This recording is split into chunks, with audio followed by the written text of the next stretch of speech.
Dzień dobry, zapraszam do oglądania. Dzisiaj niesamowicie prosta i przepyszna sałatka makaronowa. Tak smaczna, że mogłabym ją jeść codziennie.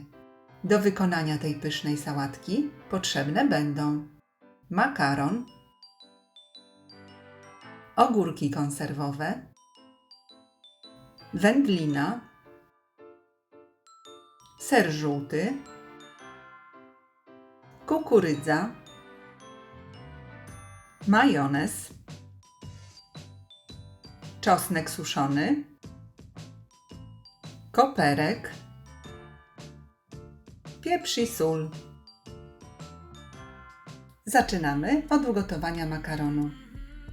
Makaron gotujemy w osolonej wodzie według przepisu na opakowaniu. Ugotowany makaron odcedzamy i zostawiamy do wystudzenia.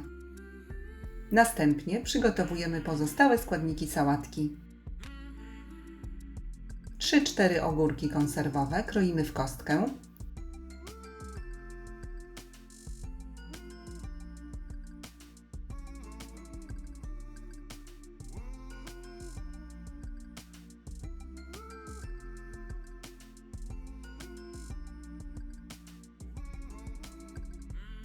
Pokrojone ogórki przekładamy do wystudzonego makaronu. Wsypujemy również odsączoną kukurydzę, ser żółty ścieramy na tarce o dużych oczkach,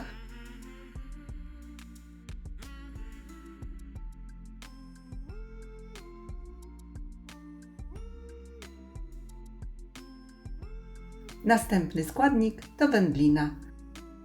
Może być w plasterkach lub w kawałku. Plastry ulubionej wędliny kroimy w paski, a następnie w poprzek na kwadraciki lub w drobną kostkę, jeśli w kawałku.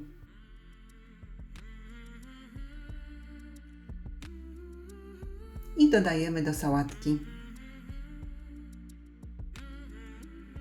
Mieszamy, tak aby plasterki wędliny dobrze się rozprowadziły w sałatce.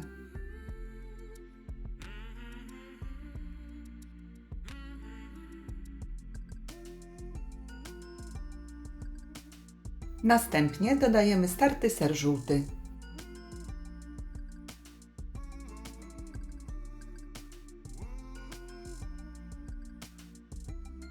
I na koniec koperek, który drobno siekamy.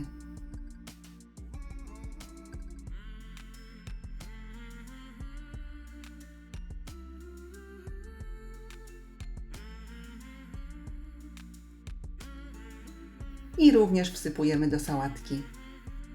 Wszystko razem mieszamy.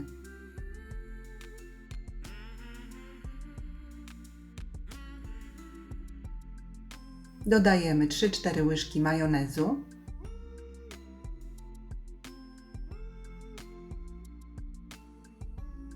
trzy czwarte łyżeczki czosnku suszonego, odrobinę soli, ale sól można pominąć, jeśli składniki są już mocno słone. Posypujemy świeżo mielonym pieprzem do smaku i na początek mieszamy majonez z przyprawami.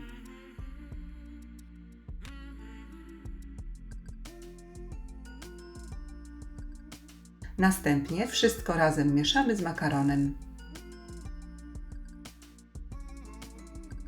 I sałatka jest gotowa. Próbujemy i ewentualnie jeszcze doprawiamy solą i pieprzem do smaku.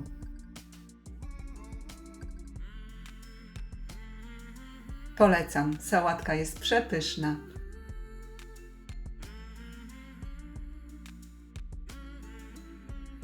Serdecznie dziękuję za obejrzenie filmu i zapraszam do subskrypcji mojego kanału. Smacznego!